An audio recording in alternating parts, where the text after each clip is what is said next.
Shalom Bapak Ibu yang diberkati Tuhan, senang saya bisa menjumpai Anda dan puji Tuhan.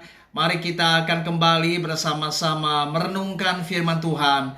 Tema yang menarik yang saya akan bagikan di hari ini adalah pasukan pembenci. Mari kita akan melihat di dalam kitab Mazmur pasal 38 ayat 20 sampai 23 kita akan melihat peristiwa yang terjadi dalam kehidupan pemazmur. Orang-orang yang memusuhi aku besar jumlahnya, banyaklah orang-orang yang membenci aku tanpa sebab. Mereka membalas yang jahat kepadaku ganti yang baik. Mereka memusuhi aku karena aku mengejar yang baik. Jangan tinggalkan aku ya Tuhan Allahku, janganlah jauh daripadaku, segeralah menolong aku ya Tuhan keselamatanku. Saudara, pemazmur Daud ternyata tidak bebas dari masalah. Daud dikelilingi oleh orang-orang yang membenci dirinya, orang-orang yang memusuhi kehidupan Daud. Dan ternyata firman Tuhan mencatat jumlah orang-orang yang memusuhi Daud ini jumlahnya banyak, saudara. Dan inilah yang saya namakan pasukan pembenci. Mereka adalah orang-orang yang membenci Daud tanpa sebab. Dan inilah kehidupan. Ada kalanya kita juga akan menghadapi realitas seperti yang Daud alami.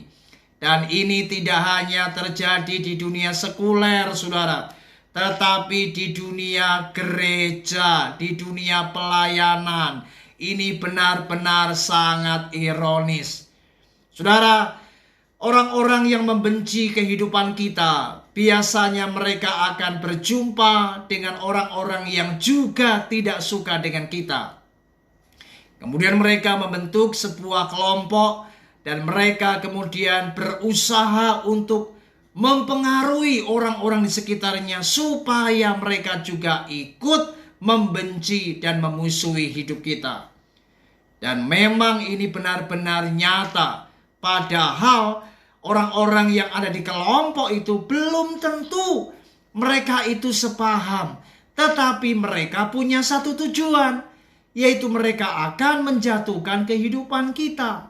Dan ini terjadi, saudara. Tidaklah heran di dunia kerja ada orang-orang yang kemudian difitnah dan dimusuhi dan dijatuhkan. Bahkan di dalam gereja ada terjadi perpecahan. Di gereja ada orang-orang yang dijatuhkan. Dan ternyata ini benar-benar nyata bahwa ada kelompok dalam jumlah yang besar. Bahkan ada puluhan lebih, saudara. Dan mereka adalah anak-anak Tuhan, saudara. Ini kan benar-benar ironis. Kita orang Kristen diajar untuk apa yang namanya mengasihi. Tetapi faktanya kelompok ini terjadi dalam gereja dan membenci orang lain, menjatuhkan orang lain. Bahkan mereka bangga, mereka senang dapat menjatuhkan musuh mereka. Saudara, mari di tengah keadaan seperti ini, apa yang harus kita lakukan?